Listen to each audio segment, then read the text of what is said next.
19. September 1944. Haraucourt, Lorraine, France. German Panzer crews mocked the M18 Hellcat tank destroyer, an open-topped, thin-skinned track car they swore an 8.8 cm Pak 43 would swat from a mile away. Panthers called it a cat without claws. Then the roads turned slick, the hedgerows steamed, and a platoon of Hellcats came howling out of second gear, guns already searching. The first Panther's turret was still swinging when the M18s fired displaced and reappeared on the flank like ghosts with throttles. What the Axis dismissed as a toy wasn't armor at all. It was time weaponized at 50 miles an hour. The laughter stopped where the speed began. The Axis entered late 1944 with a faith forged in steel Panzerkampfwagen 5 Panther and Tiger II, long-barreled 7.5 cm Kadu Kush 42 and 8.8s. B3 thick glacis superior optics and the creed of Schwerpunkt break the enemy with weight and shock. They measured truth in millimeters and tons, not minutes and roads. American tank destroyer doctrine to their eyes proved weakness, light vehicles, open turrets, thin plate M10s, and now the M18 Hellcat paper targets for a disciplined gun line. They trusted the Panther's reach and the Tiger's terror, the Jagdpanzer IV and Stu G3, to ambush the Flak 36-37 to kill what blundered into range. In their telling, the M4 Sherman was undergunned, American crews were cautious, and speed was a rumor that died in mud. German staffs planned counterstrokes on tidy maps, confident that any U.S. thrust would slow into kill boxes where calibrated sights and drilled loaders would finish the lesson. The battlefield they believed belonged to armor that could stand, not machines that chose to arrive. They expected noise, mass, and hesitation. They did not expect a 76mm on a chassis that could outrun the plan. From the German side of the gun sight, the M18 Hellcat looked like a bad joke told in aluminum and thin plate. Panzer officers leafed through photo interpretation sheets and circled the giveaway's open-topped turret maximum armor, little more than 25mm in places, slab sides, and a crew exposed to blast and weather. They had been raised on the catechism of steel Panzerkampfwagen 5 Panther, with its 7.5 cm K42 L70 Tiger I, with the 8.8 cm K36, and later the Jag Panther, wielding the fearsome 8.8 cm Pak 43. Compared to that, the American tank destroyer appeared to be a racing chassis with a gun stuck on it. German gunnery schools taught that such vehicles died at range. The Zeiss TZF optics on Panthers promised first-round hits hull down at distances where a thin American glasses would fold like a tin lid. Doctrine reinforced the contempt. To the Wehrmacht, seeking tanks with a lightly armored machine violated common sense. Their ambush grammar, Stu G3 and Jagdpanzer IV, tucked behind hedgerows 75 barrels already laid, was written for victims who had to close the distance to survive. The Hellcat's 76 mm M1 and A1, M1A2 gun on paper did not frighten them. Penetration tables favored the Panther's frontal arc. German instructors loved to run the numbers. They highlighted the American reliance on special ammunition M93 HVAP and then underlined the word scarcity. "You will not meet HVAP in every fight," one colonel told his class. "You will meet American optimism." There was also the silhouette problem. Americans made no effort to hide the vehicle's profile as a lightweight. An open turret, to German minds, that meant instant death in proximity to mortars, artillery tree bursts, even MG-42 ricochets. They had learned from the Eastern Front that steel overhead saved lives. When they heard the M18 carried a Continental R975 9-cylinder radial, more akin to an aircraft engine, they scoffed again. Aviation engines in mud. "Let them bring carburetors to a diesel fight," a Panther commander quipped, thinking of his Maybach and his crew's long intimacy with gears and torque. Speed itself was suspect. German planners believed Europe's bocage stone villages and forested ridgelines punished haste. Roads, kinked bridges, narrowed ditches hid beneath grass. Velocity, they argued, simply delivered a thin-skinned target to the kill zone sooner. And if the Americans wanted to maneuver, The counter was already on the map, Schwerpunkt pressure at the seam, pack front belts with overlapping arcs, and mobile reserves of Panzer IV and Panthers to swat anything that dared to sprint in the open.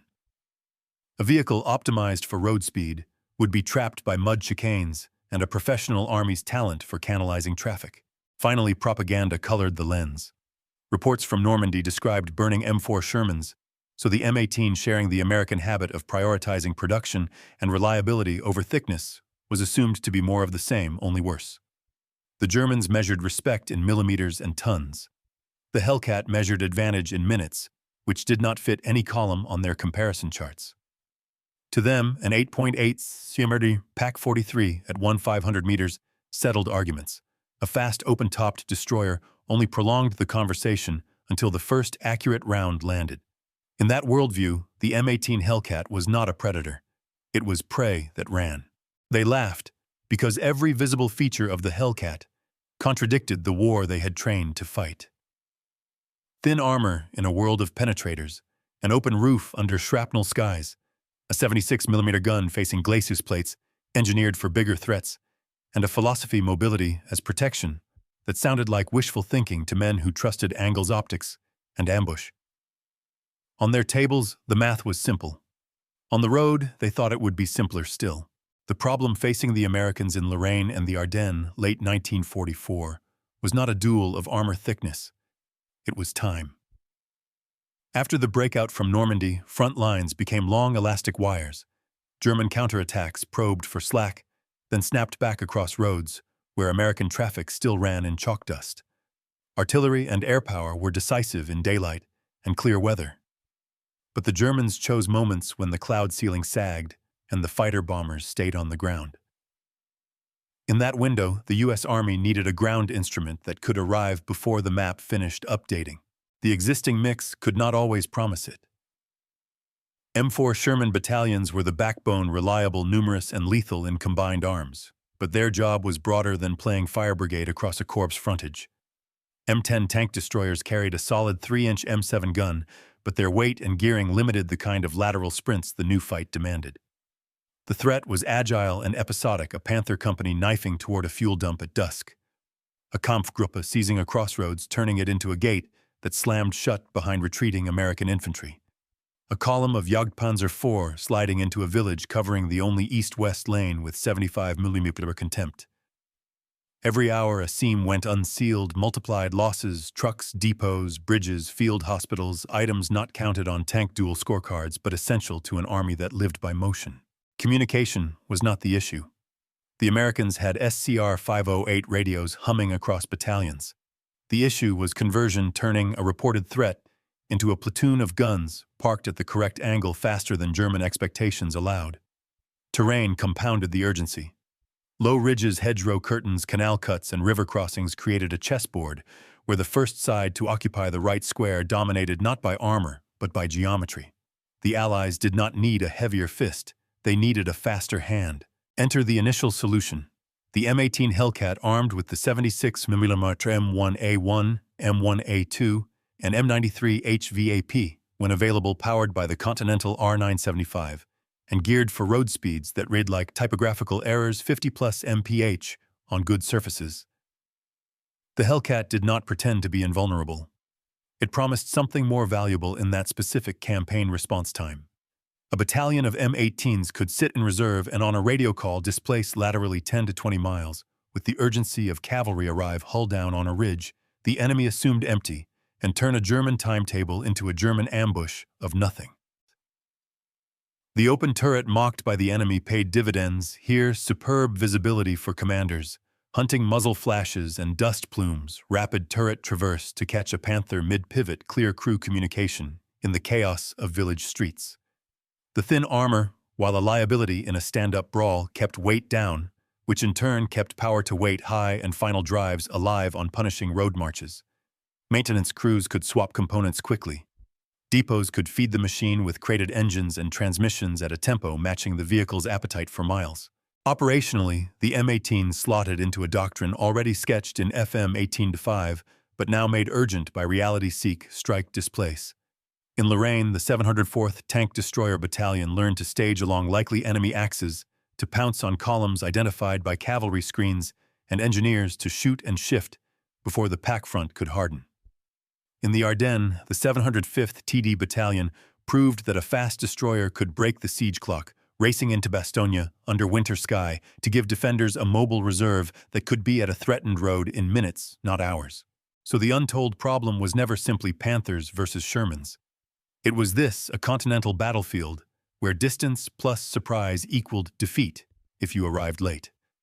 The M18 Hellcat was the American answer, not because it could shrug an 8.8 centimeter hit, but because it could beat the 8.8 to the angle again and again, until the enemy's beautifully plotted counterattack collapsed against an empty turn and a waiting 76. They did not set out to build a brawler. They set out to build an arrival. In mid-war America, Flint, Michigan, Buick, division of General Motors. 1942 to 1943, the U.S. Ordnance Department brought a problem to an engineering culture that lived on deadlines and dynos. German armor had taught Normandy a hard lesson. Ambush wins minutes and minutes decide towns.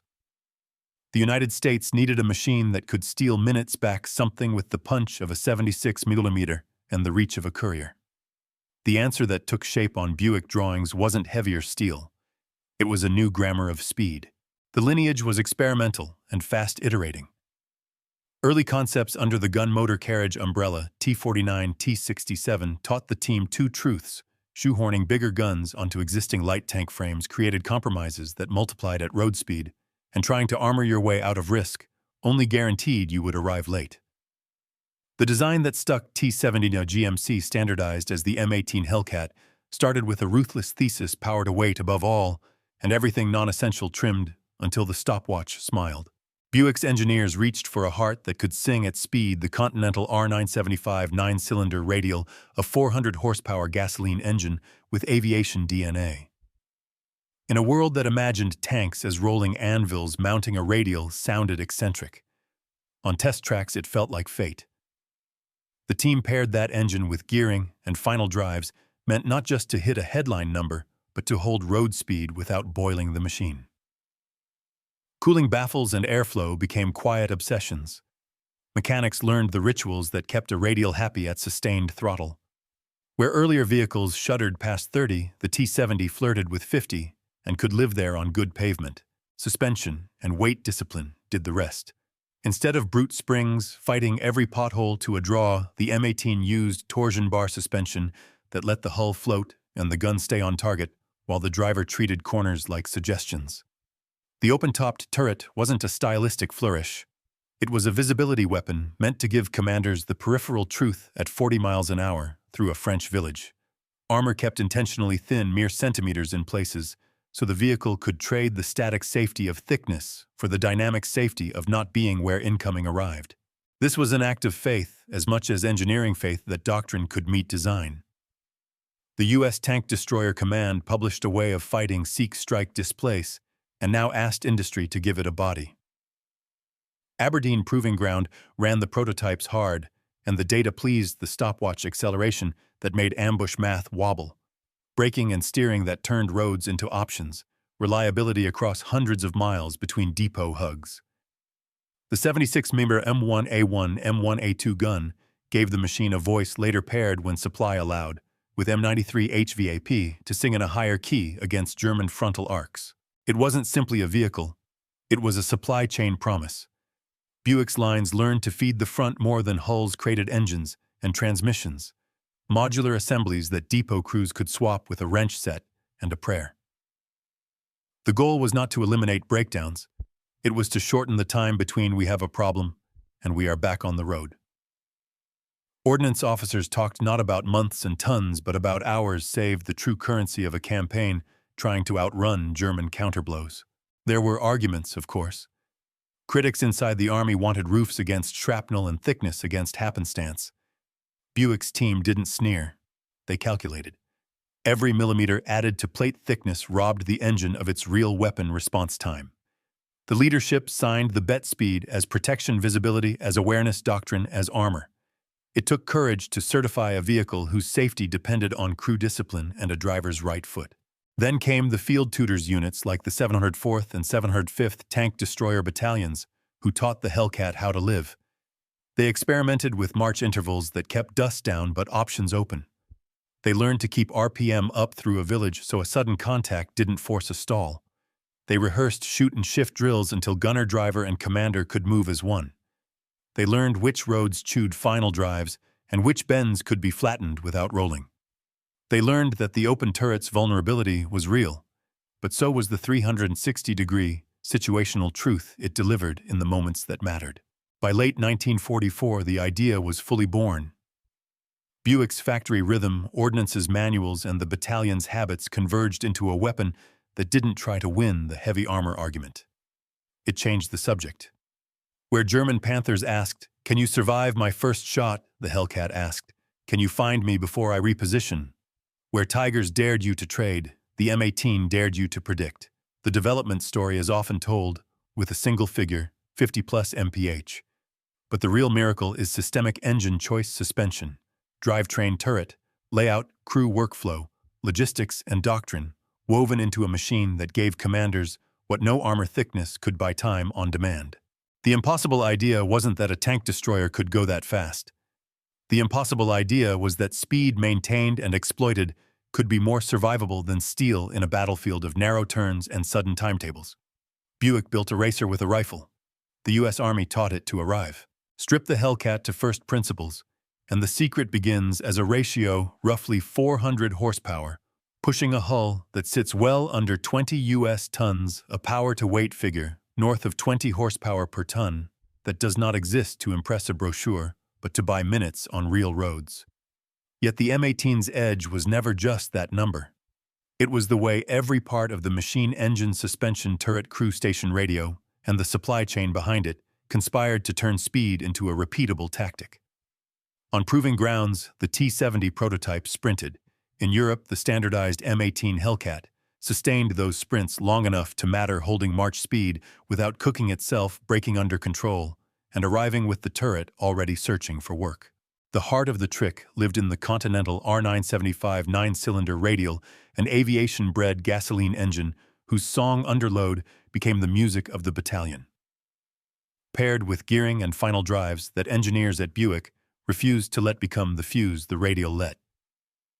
Drivers keep the revs where the chassis stayed alive through corners and over patchwork roads.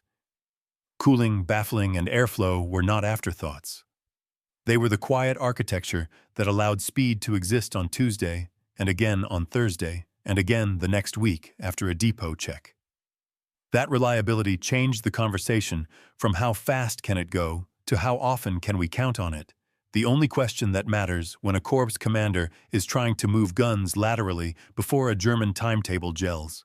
Beneath the hull, torsion bars replaced brute leaf springs, smoothing the violence of French lanes, so the gunner could keep a sight picture while the driver carved a line.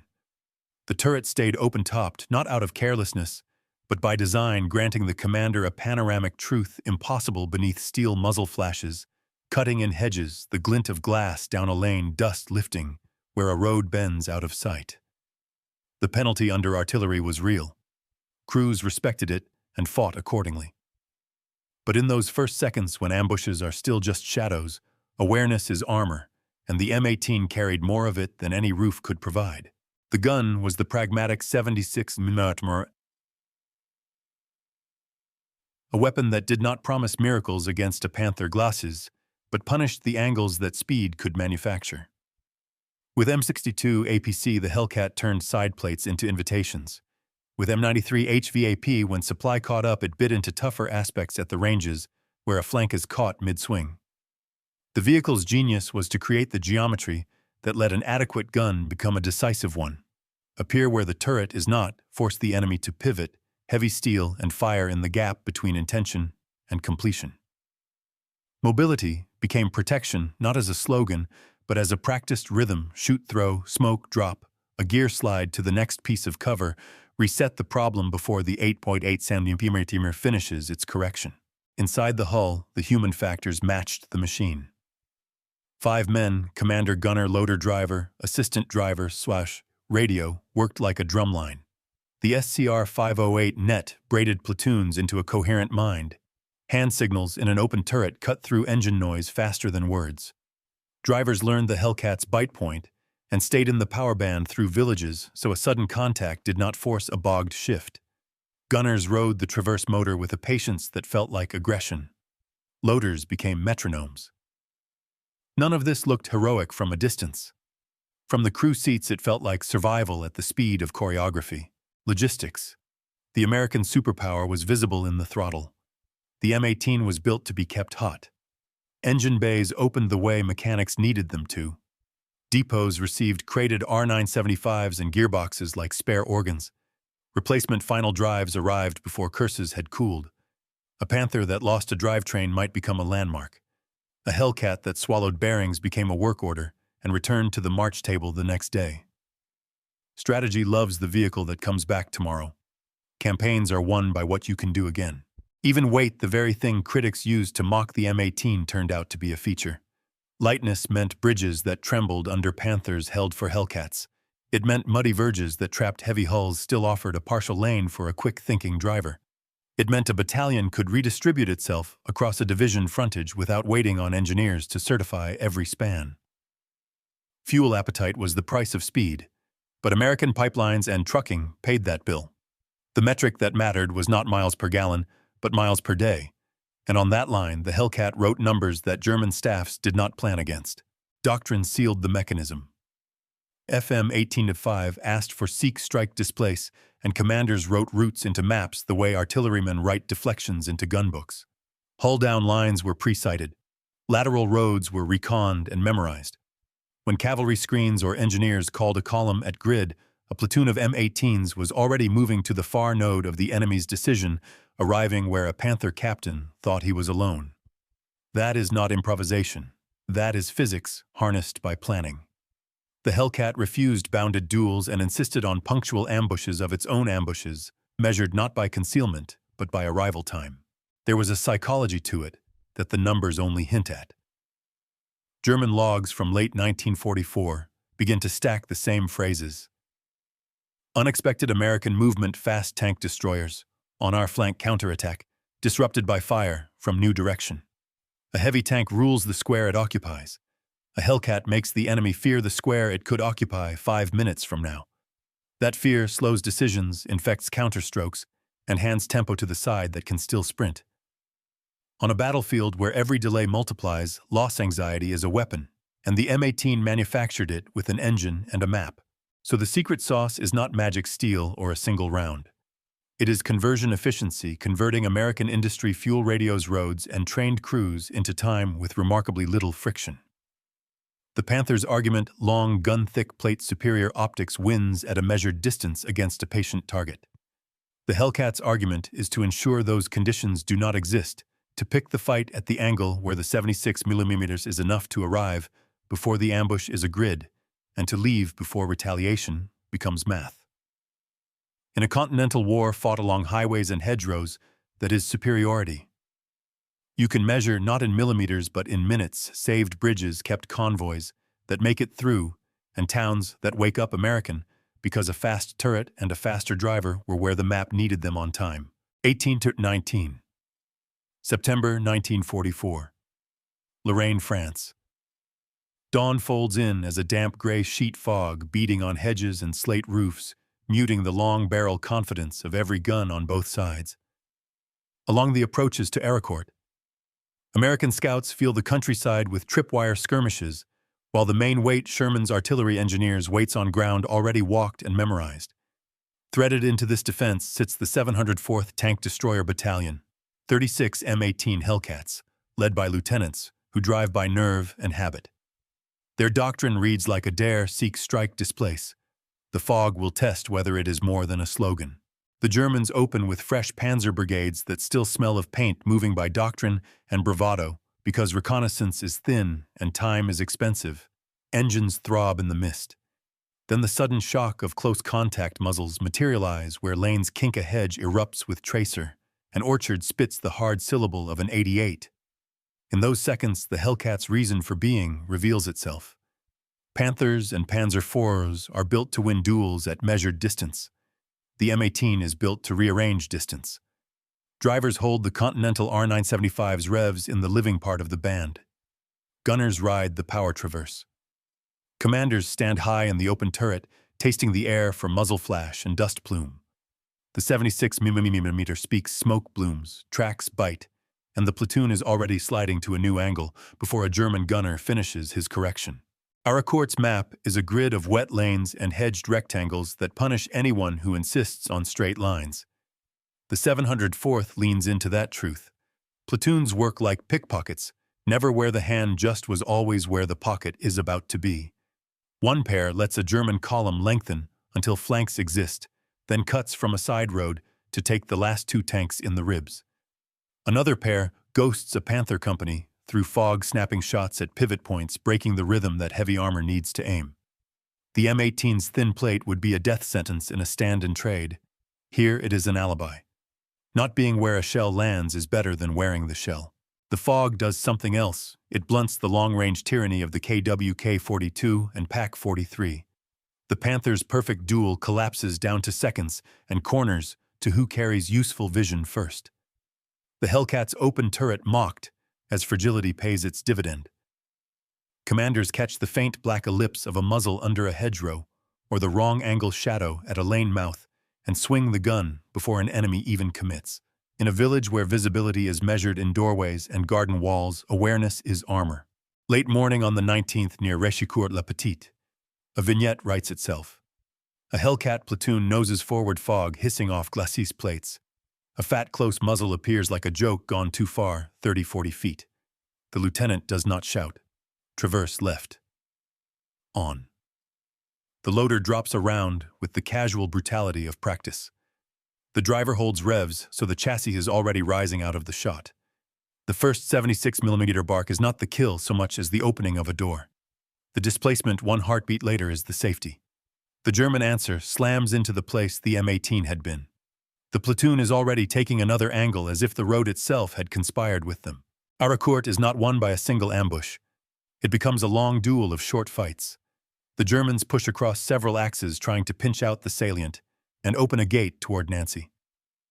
American artillery reading the ground like a textbook hammers any thrust that loiters. Sherman's bruised but stubborn meet noses at key turns. Yet it is the Hellcats that make the defense feel like it has an extra hand. A reserve section sprints laterally 10 miles to be 3 answers in 1 hour. Another dances the edge of a field battery, pulling a Panther's attention just long enough that direct-fire 105s can speak. The pattern repeats until repetition becomes attrition painful, on the American side ruinous, for a German force short of trained crews and maintenance margins. By the second day, the 704th has learned the fog's grammar. They pre-survey slots for hull-down positions and memorize the lateral roads that let them be late from one direction and early from another. When the sky briefly opens, thunderbolts and lightnings carve the map. When it shuts again, the Hellcats go back to being the air on the ground.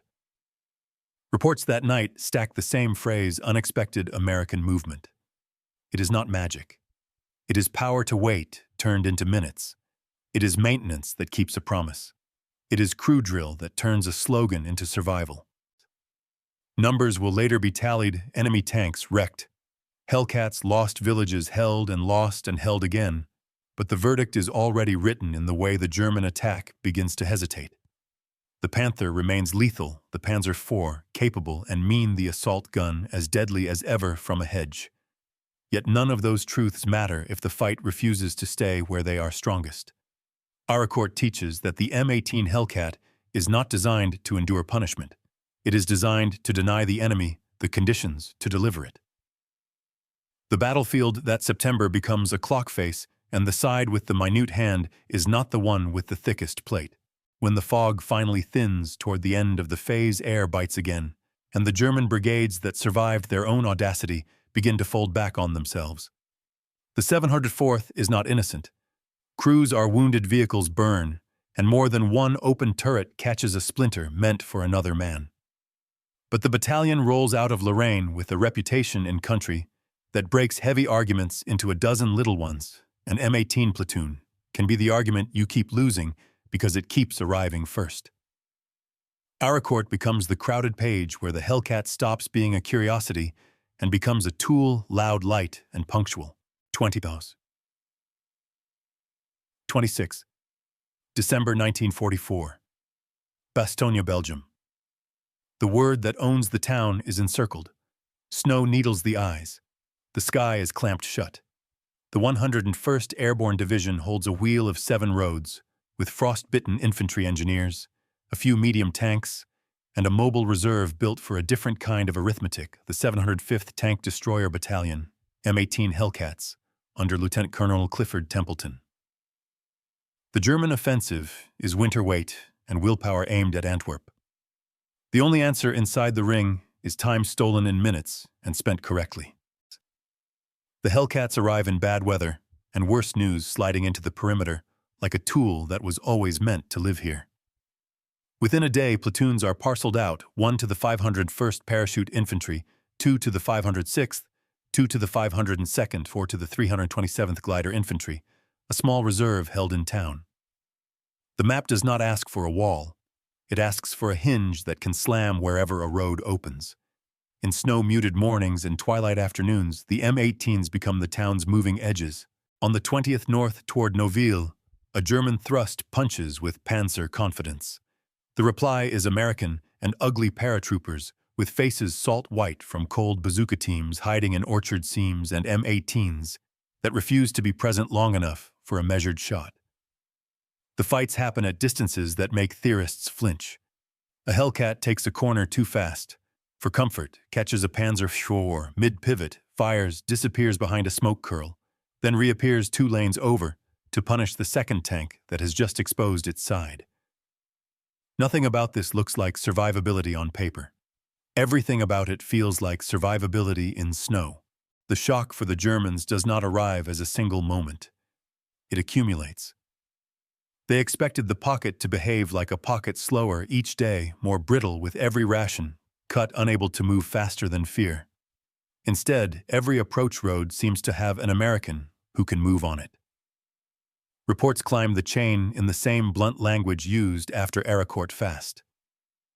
American tank destroyers on the flank movement from new directions, counterattack, disrupted by fire that did not exist an hour ago. Without air tempo becomes the substitute. The M18 is a courier with claws. Christmas arrives with tanks. Before dawn on the 25th, 18 Panzer IVs and infantry punch toward Hemrula, the kind of spear that has cracked better defended towns. The 327th Glider Infantry absorbs the first shock, but yields street depth the way a tree yields limbs in ice. For minutes, geometry is destiny. If the Panzers unspool into the grid and turn the last corner, the map around Bastogne rips. Then the map changes. A pair of Hellcat platoons that were an hour ago somewhere else arrive like a correction. They do not contest the nose, they erase the flanks. One section bites from defilade down a sunken lane. Another snaps a high-angle shot across a hedged garden, the 76mm round punching through a side plate that had assumed safety. The German spear splits curls and discovers it is being uncurled. Crewmen remember small things, the way the engine note felt like a held breath, the loader's metronome hands, the smell of cordite mixing with pine, the awkwardness of talking with frozen lips in an open turret, and still understanding perfectly, because the open air carries cues faster than a radio. Commanders remember trusting the power band through a village because a bogged shift would be a death sentence. Drivers remember learning exactly how much verge snow would hold before it swallowed a track. None of that reads heroic on a map. It reads like a battalion refusing to let minutes die. By noon, the 705th has pivoted again, sliding platoons to new hands covering fresh rumors with actual guns. Thin armor remains a fact. Shrapnel remains a bully. Every lane holds an invisible coin flip. Yet the arithmetic that matters in Bastogne is not millimeters or even raw kill counts. It is arrival time. A platoon that can be 15 minutes early is not simply a force multiplier. It is a timetable thief. German tankers trained to rule ground with weight and optics find themselves fighting a clock that will not hold still. On the 26th, the southern corridor opens when 4th Armored Division noses through to Assenois. Formally, the siege breaks. Practically, the town will keep living day to day under the sound of shells and the ghost of what almost happened. The realization for the German side is not sentimental. It is operational. In September at Aracourt, fog and Panthers lost to speed that manufactures angles.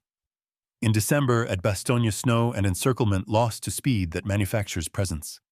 Even without air, even with fuel tight, and men colder than the iron, they fight in. The Americans found a way to be everywhere today and somewhere else tomorrow. The open turret that seemed insane on paper grants a commander the extra second to see a muzzle flash in hedge dark or the wrong shadow moving in a lane mouth. The thin plate that seemed like negligence keeps weight low enough that bridges hold verges bare, and a platoon can move laterally across a regiment front before an assault gun gets comfortable. The 76mm that seemed modest becomes decisive when the vehicle holding it can create flanks on demand. The Continental radial that sounded like an indulgence becomes a drum that sets the town's heartbeat. This is not romance. It is engineering tied to doctrine and driven by crews who trust both. Bastogne's lesson is cruel and plain. Heavy arguments win bounded duels. The M18 Hellcat refuses the bounds. It arrives before the ambush is a grid, forces the enemy to pivot into vulnerability, and leaves before retaliation becomes math. To a staff that measured war in weight and range, the discovery feels impolite. The Americans have put time into a vehicle and learned to spend it like ammunition. That is the Axis realization, the kind that sits in a report without adjectives and still tastes like defeat. The M18 Hellcat did not change Allied grand strategy by itself. It unlocked parts of it. Across the Western Front from autumn 1944 into 1945, commanders learned that tempo could be scheduled like artillery. Course plans began to assume a mobile radio-tied reserve that could cross a division sector before a German counterattack matured. That assumption, new in scale, reshaped how Americans held ground infantry screens, and engineers fixed Sherman's bruised-the-nose artillery, wrote the overhead argument, and Hellcats bought the minutes that made all of it cohere. Operationally, that meant a different conversation with roads and rivers. The M18's lightweight turned fragile bridges from obstacles into options. Its power to weight made lateral shifts routine instead of heroic. Its open-topped awareness accelerated the first useful shot in villages where sightlines were measured in gardens and walls. The doctrine embedded in FM 18-5 Seek, Strike, Displace stopped being a pamphlet and became a timeline tool. A regiment that might once have asked for a day to reposture could now ask for an hour and mean it. German practice was bent by that reality. Heavy formations that had relied on pre-plotted ambush belts and decisive counterstrokes kept finding their flanks punctured by arrivals they had not costed. A Panther's excellence in a bounded duel did not vanish. It lost opportunities to express itself. Intelligence summaries began to weigh unexpected American movement as a factor alongside fuel and weather. Even when the M18 did not kill, it re-aimed the enemy, forcing pivots, creating gaps for artillery and close air support the moment the ceiling lifted. Sustainment sealed the lesson. The Hellcat's design invited rapid depot recovery, created R975s and gearboxes, swapped final drives, replaced torn track back on the road. In a campaign where weeks of downtime meant missed offensives, an asset that returned to the line by tomorrow was a strategic instrument. Logistics stopped being the background and became the amplifier pipeline. Trucks, depots, radios, each translated into time on demand through a vehicle built to spend it. The effect cascaded into planning culture. Map boards filled with pre-surveyed hull-down slots and named lateral routes. Cavalry screens learned to call not merely enemy present, but enemy will be here in N minutes, because a Hellcat platoon could beat N. In pursuit phases, SAR Palatinate into the Rhine. Fast destroyers and medium tanks created rolling contact. The Germans struggled to dissolve. When breakthroughs widened, M18s patrolled the seams, catching Kampfgruppen before they became knives. There were limits. Open turrets punished carelessness under shell bursts. Thin armor punished hesitation in open country. But on the balance sheet that won the theater, bridges held convoys, saved counterattacks, spoiled towns, kept American. The Hellcat's value was disproportionate to its weight and cost. It let U.S. commanders plan around minutes with a confidence the enemy could not match, and it taught both sides a late, expensive truth. In a war fought along hedgerows and highways, the army that controls arrival times controls the shape of battle. The M18 did not end arguments. It chose where arguments could happen and how long they would last. After the shooting stopped, the language of defeat turned plain. Where wartime reports had spoken in abbreviations and grids, memoirs and interrogations spoke in causes. A German armaments minister counting factories and calendars would later concede the obvious. We were outproduced decisively, and too late we tried to make up with quality what we lacked in quantity and time. The sentence is about industry, but the sting is about tempo. Vehicles like the Hellcat spent the minutes that German planners could not afford to lose. A Panzer general who had trusted weight and optics to settle arguments left a shorter epitaph for the battlefield he knew too well. The Americans were always there sooner than our maps allowed. He was not praising armor. He was acknowledging arrival. His staffs had drawn careful arrows to the crossroads they meant to seize. Hellcats arrived not to duel, but to erase the window in which those arrows could become facts. From the Ardennes, a commander who measured winter by fuel tins and stalled columns reduced his verdict to a timing problem. Without air, we expected time. We did not get it. Bastogne was supposed to be a pocket that slowed, then cracked. Instead, platoons of fast destroyers moved like joints in a living hinge, closing where pressure rose, then closing again somewhere else before noon. The lesson reads like an insult to heavy doctrine, because it is speed can be survivable when it is reliable and applied on schedule. Even technical officers, men who had worshipped at the altar of millimeters, changed their grammar. One post-war analysis noted that American light destroyers manufactured flanks by appearing where a turret was not an engineer's way of saying the Hellcat converted power to weight and radio into angles a Panther could not pre-aim. Another more grudging put it this way: we met guns that were not remarkable in vehicles that were because they moved. There were attempts to salvage pride claims that poor reconnaissance weather or green brigades had skewed outcomes. Each contained a truth, and each dodged the larger one. The West Wall could be mapped. Weather could be forecast. Fuel could be rationed. What German staffs could not price was an American habit of showing up early with enough gun to matter and enough discipline to leave before the correction landed. The M18 was the sharpest little expression of that habit. So the final word does not belong to a boast or a statistic. It belongs to a changed mind. We planned to defeat their tanks, one officer admitted, and instead we were defeated by their timing. Another, reflecting on the fruitless counterstrokes of late 1944, wrote the epitaph for an army that had trusted perfection over presence. Our heavy weapons won many squares. Their fast ones won the board. That is the Hellcat's legacy inside the Axis memory. Not fear of its armor, it had little. Not awe of its gun, it was enough. But a reluctant respect for its minutes. In a theater where bridges, crossroads, and small towns decided a continent, the M18 taught an enemy that had counted millimeters to start counting seconds. And by the time they learned, the map had already moved on.